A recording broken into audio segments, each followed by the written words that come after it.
Isang balitang tila isang dambuhalang kanyon ang sumambulat sa gitna ng katahimikan ng bansa matapos kumalat ang ulat na ang Pangulong Bongbong Marcos ay tuluyan na umanong nagwala sa loob ng mga pasilyo ng Malacanang. Ayon sa mga impormasyong ating nasagap mula sa mga pinakalihim na operatiba sa loob ng palasyo, nyanig ang bawat pader ng gusali ng mga sigaw at kalabog na tila hudyat ng isang malaking pagbagsak habang ang mga presidential guards ay hindi na magkandamayaw at binabahan na ng malamig na pawis sa tindi ng kaba. Ito na nga ba ang hudyat ng isang krisis na hindi na kayang itago, habang ang bawat segundo ay puno ng panganib na tila mitya ng isang bombang handa nang sumabog sa harap ng sambayanang Pilipino na nakanganga sa tindi ng kaganapang ito. Nagulantang ang buong mundo at tila huminto ang ikot ng mundo sa nakakashock na revelasyong ang kinatatakutang warrant of arrest laban sa Pangulo ay tuluyan na umanong pirmado ng korte at handa ng isilbi sa anumang sandali. Maririnig daw ang nakakangilong tunog ng mga sirena sa labas ng mga tarangkahan habang ang mga opisyal ay nanginginig ang mga kamay sa tindi ng takot dahil sa bagsik ng batas na ngayon kumakatok na sa kanilang mga pintuan.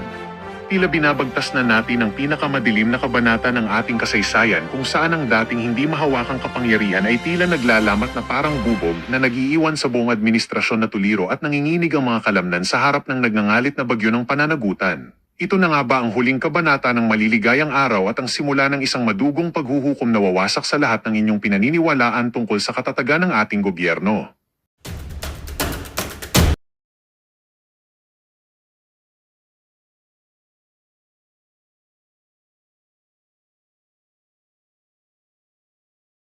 Section 11. We feel hopeless. Now, what is the remaining way? Nga, under the democratic framework na allowed, the opposition, kasama ako doon, kasama kung sino man yung gustong sumama dyan sa opposition, we have to prepare this early for the 2028 presidential election. Yan, alam mo, magandang tanong ito, no? Gusto kong tanungin kay Manong. Yes. Manong, based on your very deep experience, sa gut feel nyo that you've developed through the decades, no? Aabot pa ba ng 2028? And I do not mean this politically, ha? I am very curious. Hindi, I'm very curious. Yung panansya niya ba? Yes. Kasi alam mo, malalim yan, yung gut feel, no? Aabot po ba? Ang 2028. palagay ko, hindi po aabot. Hindi yan matatapos ang term niya. Because I believe in miracle Sabi mo. and I believe in destiny. Correct. Hindi tayo pababayaan ng Diyos dahil nasa katotohanan tayo. Alam mo, tumayo ang balahibo ko dyan dahil Alam mo, ang sabi ng konstitusyon, ang liwanag, marami nagrari-lari na tuliro ng gobyerno na napapasama yung public. Now, ang liwanag ng konstitusyon, kaya nakikiusap ako sa mga military and police. Ang konstitusyon ay the civilian are more supreme, is more supreme than the military. And the military should protect the people in the state, not a president or a corrupt government. So, nakikiusap ako, kaya ako nandito, gising po ang mga sundalo natin na magproprotect. Protektahan niyo po ang tao, huwag niyo pong huliin sila. Huwag niyong pagtakpan ang kasinungalingan dahil balang araw kayo ang sisisihan ng taong bayan. Kung protektahan niyo ang corrupt na president and the corrupt government, you'll be part of it in the future. So, the time is now to move. Kayo na ang gagalaw ngayon to protect the people. Ang sinasabi ko rito, I am for justice and a peaceful movement. Hindi ko sinasabi revolusyon, pero mga sundalo, mga pulis, lumabas na kayo, protektahan nyo mga taong bayan. Balang araw, kung hindi nyo protektahan ang mga kababayan natin na nagsasabi ng totoo, kayo sisisihin. Kaya po, nandito ako, nakikiusap sa inyo lahat. Please help our country, the state, dahil nasusunog na ating bansa. Lahat ng pero pinag-uusapan natin dito, flood control lang. May bago pa po, yung sa mga Marami. sibuyas. Ayun, may bago ko sa Pati sibuyas papatulan, pati bigas papatulan.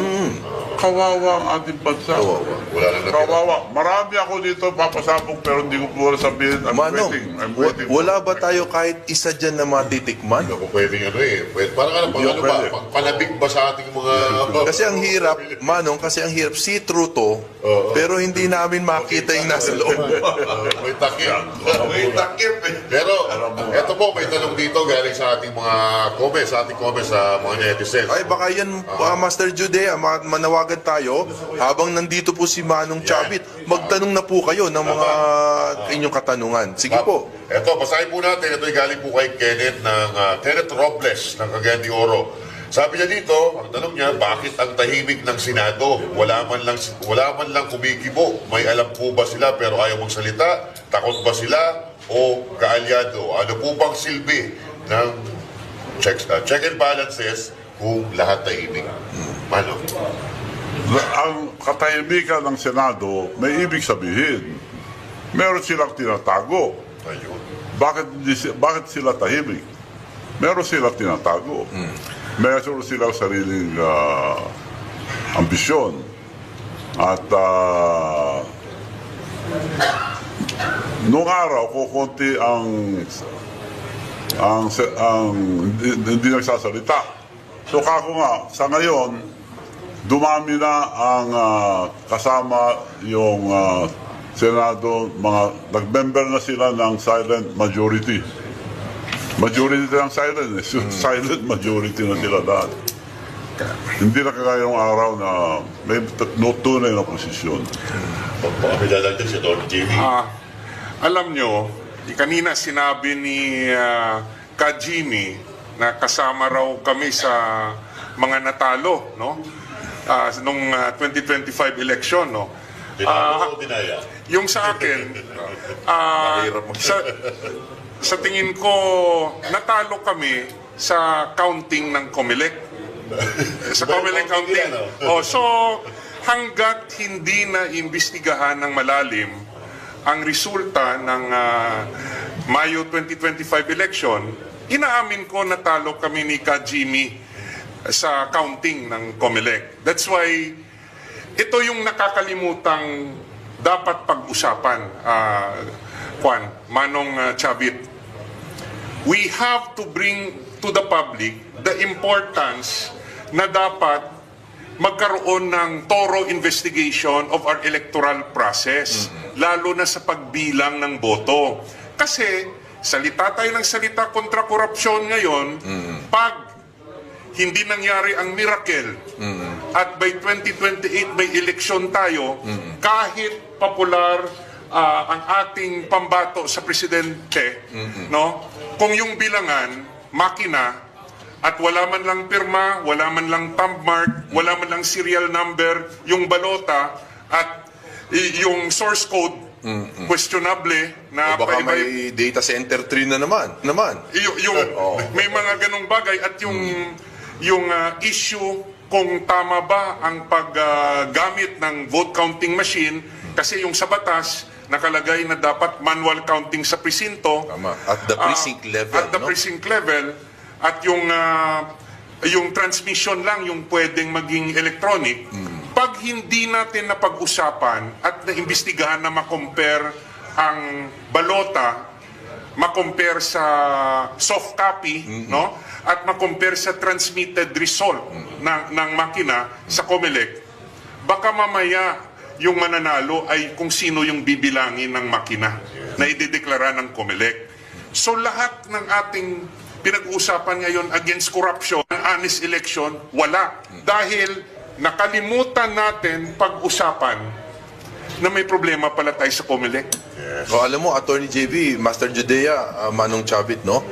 Ang very important issue ngayon yan dahil yung sinasabi nating vacancy kung sakali sa dalawa, no? President, Vice President.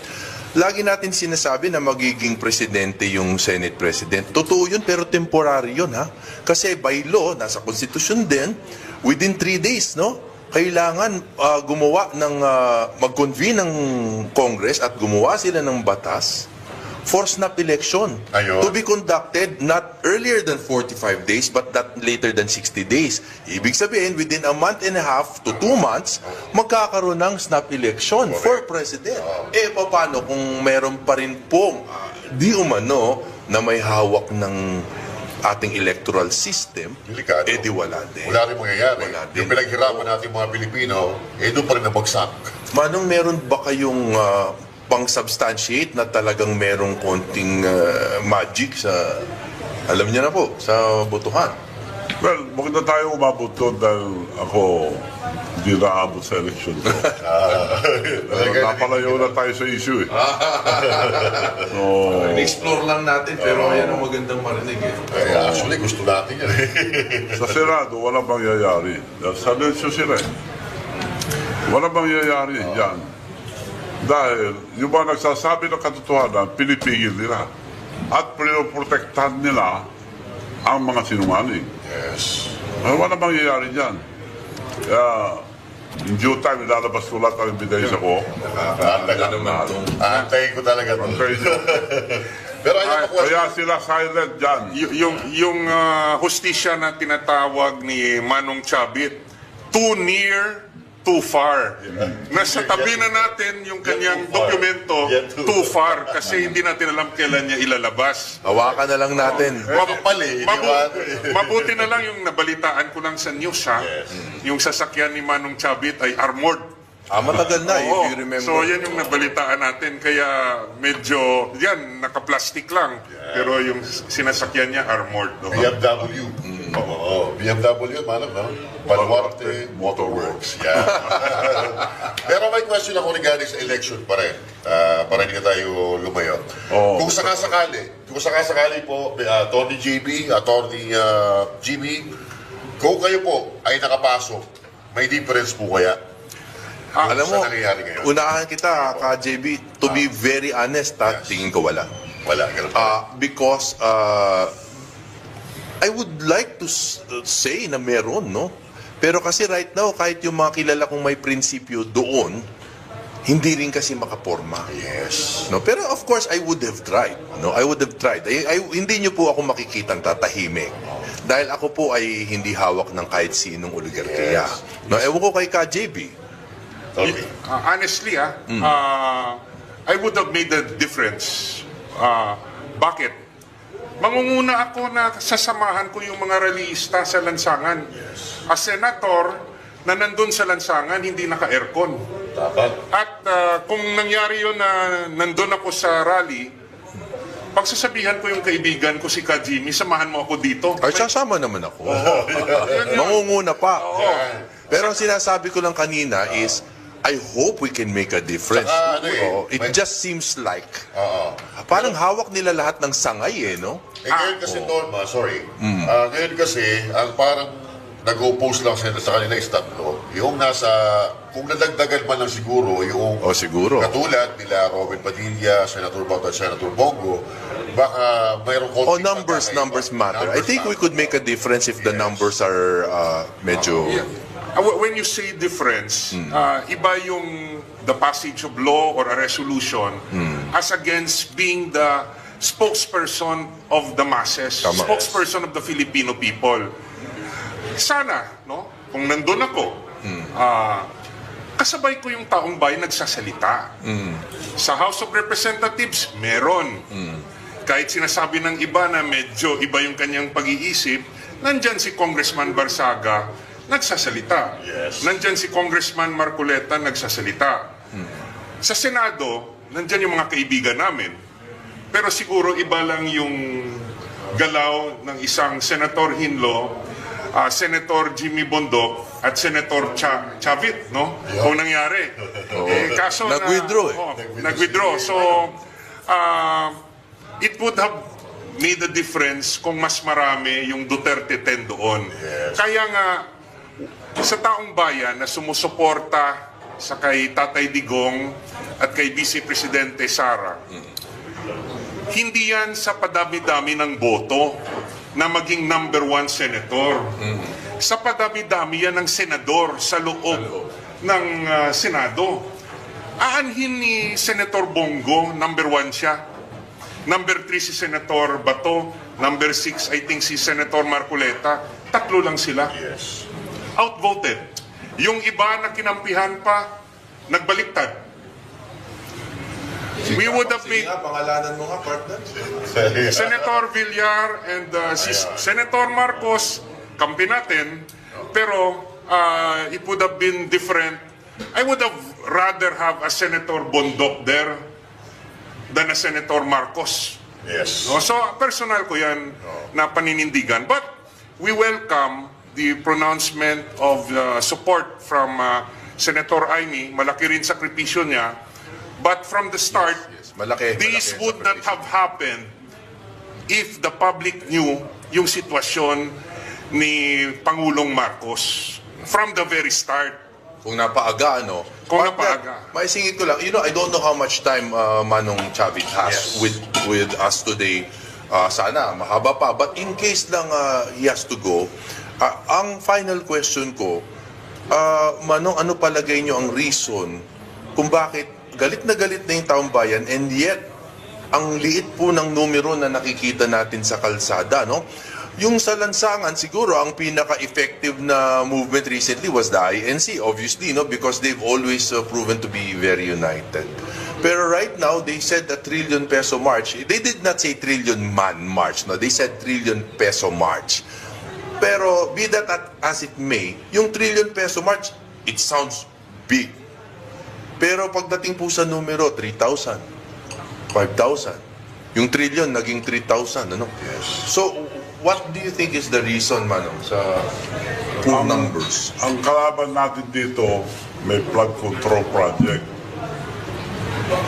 Billion ang pangontra nila sa katotohanan. And palagi kong sinasabi, itong gobyernong ito, grabe lang ang pagnanakaw sa kaban ng bayan. And I'm always telling everybody, greediness is the downfall of every leader. Kaya naniniwala ko hindi matatapos ni BBM ang kanyang termino dahil may lalabas na makonsensya ang ating military, police, o senator. Ang gagaling nila noon, ngayon, tahimik. Naniniwala po ako na hindi nila mababayaran lahat. Pag lumabas ang isa, tuloy-tuloy na yan. Pag ako, I am for justice. Kailangan makulong lahat na from the president down, president, vice president, senator, congressman, lahat dapat makulong. Sino makakagawa niya ngayon? Nasusunog na sa ating bansa. Mga military, police, makonsensya po kayo dahil ninanakaw na ang kinabukasan ang mga anak nyo, anak natin. The future of our children are being stolen now by this corrupt government. So please, help us. Go out and protect the people. Go out, protect the people so that this will be a peaceful movement. Okay. Hindi ko sinasabi na revolusyon. Malinaw yan. Malinaw. Lagi natin narinig kanina pa yan. We had Yes, session resumed already, right, Madam President? Yes, session is resumed. Thank you, Madam President. Madam President, I move that we adjourn session until 3 o'clock in the afternoon, Monday, February 9, 2026. I so move. Naku, kita ho natin sa pagmumukha nitong si Tuta Soto na kinakabahan na siya. Napipintong rigo doon sa Senado. Yan ang pag-uusapan natin dito sa video na to. Naku, inahabol ho ng mga media itong si Senator Alan Peter Cayetano. Kaugnay dyan sa mga umuugong na pagpapalit ng liderato dyan sa Senado. Paano ba naman ho kasi mga kababayan? Mantakin nyo itong si Tuta Soto, paglabas ng desisyon kaugnay doon sa motion for reconsideration ng mga congressman dyan sa House, dyan sa Korte Suprema, hindi man lang ho nag-init yung desisyon, kagyat nagpa-interview siya sa media. Ngayon hong meron na ng mga lumalabas na alingas-ngas na change of leadership, ito naman si Tuta Soto, biglang maglalabas ng partial committee report. Para saan? Leverage? Para doon sa mga senador na mababanggit? di ho tayo nagtataka kung bakit yung tatlong senador binawi ang kanilang pirma. Pero bago ang lahat ng yan, siya like at sa subscribe. Masaya na ho tayo dyan sa mga gusto sumali sa ating community. Yung join button, nandyan lang ho sa baba. Re-recta ho tayo dito kay Senator Alan Peter Cayetano. Will there be a Naku, change in- naku, Sir, naku, will there naku, be a naku. change in leadership? Naku po, ayan na. Sir, Oh. hold on. Sir, Iniipit nyo naman si Senator Alan sir, will there be a change in leadership, sir? Did you get the Let's 13 votes see. already, sir? Let's see. Oh. Pagka Senator saludo Senator Alan ha, ikaw ang bet ko ika nga na maging Senate President. Palakpakan natin ang mga magigiting na senador na tinayuan ang pambababoy nitong si Tuta Soto dyan sa bulwagan na yan. Ginawa ho niyang noontime show Kasi daw pagka siya tinanggal, alam na ibig sabihin yan. Baka ayaw ng aking mga kasama dahil maigpit ako sa insertion. Dahil ayaw ko ng korupsyon. Urur. Let's see. Ay, ang gandang ngiti nito siya, Senator Alan Magandang ngiti. Oh, ito naman si Tuta. Ito naman si Ping Lacson Boy Tago. Pakinggan natin ang kanyang mga punto de Dahil vista. pinapakasuhan yung mga kasamahan niyo, sir. Mag-uusap-usap Yan ang problema. Yan ang isa sa mga dahilan kung bakit kulang na lang murahin kayong dalawa ni Tuta Soto ng inyong mga kasama dyan sa Senado. Paano ba naman mga kababayan? Ito ang isa sa mga findings ng Blue Ribbon Committee. Basahin natin, News 5 ito. Ito mga kababayan. Lakayan lang natin. News 5.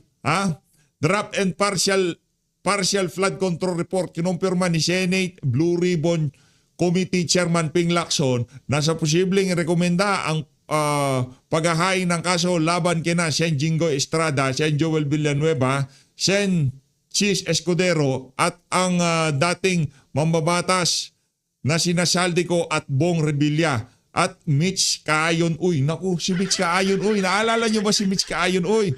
Eto, ayon kay Lacson, naharap na ang mga nabanggit na individual sa investigasyon tungkol sa pagkakasangkot nila sa flood control scandal. Sa ngayon, 4 pa lang daw ang pumipirma sa draft and an official report ng komite kasunod na mga pagdinig nito. Talagang 4 lang pipirma dyan. Siguro dalawang tulpo, isang Senate President, 2 tulpo, isang chairperson at itong siguro si Risa Ontiveros. Yung iba nakikiramdam pa dyan dahil mahirap na.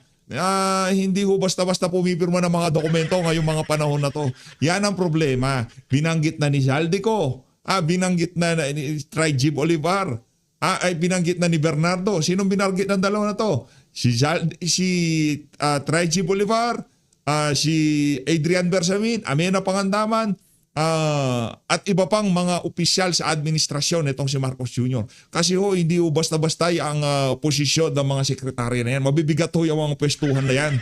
Ngayon dito sa partial committee report na to, puro mga kasama niya sa Senado ang sinama niyang pangalan. Kaya hindi tayo magtataka kung itong si Ping Lacson Boy Tago, huling araw niya na bilang pro tempore dito sa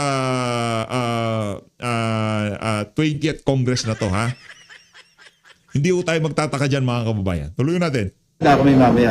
If it will cost his Senate presidency, that's part of the game, Kung because of a mere committee report na nag-participate naman din sila, Pati si Senator Joel Villanueva yung mga binanggit na Trajib Olivar, Adrian Bersamin, wala iyo. Amena Pangandaman, wala yung pangalan. Tapos maya-maya etong mga kasama niya sa Senado, binira niya lahat. Ano kasi raulo?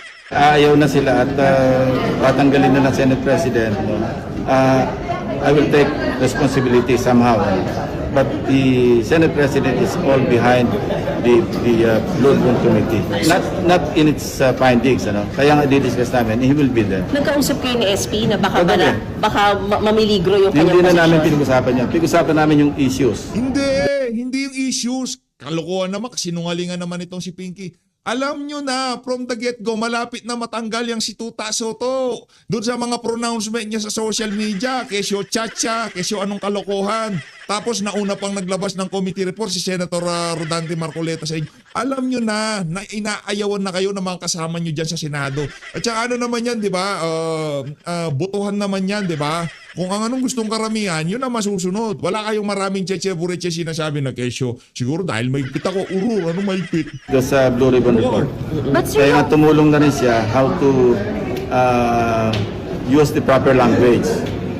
yung tatlong senador na napapakasuhan, meron na pong nag-reach out sa inyo, sir, about your recommendation.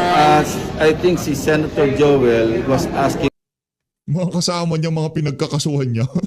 for a copy last night. Pero hindi namin mabigyan because ano ngayon, draft yun eh. And we intend to present also to them, to the minority members of the BRC, yung draft committee report to also get their input. After all, the members din sila. But sir, kahit po, for example, yun nga, merong threat na magbago or magkaroon ng kudeta, hindi magbabago yung recommendations ninyo. Hindi makakarating doon because if they refuse to sign, there will be no committee report to speak of. See my point? Yes. Walang i-report. Kasi wala tayong committee report. Kasi wala tayong committee report kasi puro kalokohan ang ginawa mo sa Blue Ribbon. Bernardo, sinabi Adrian Bersamin, Tri G Bolivar, dinidelibera ng bilyon sa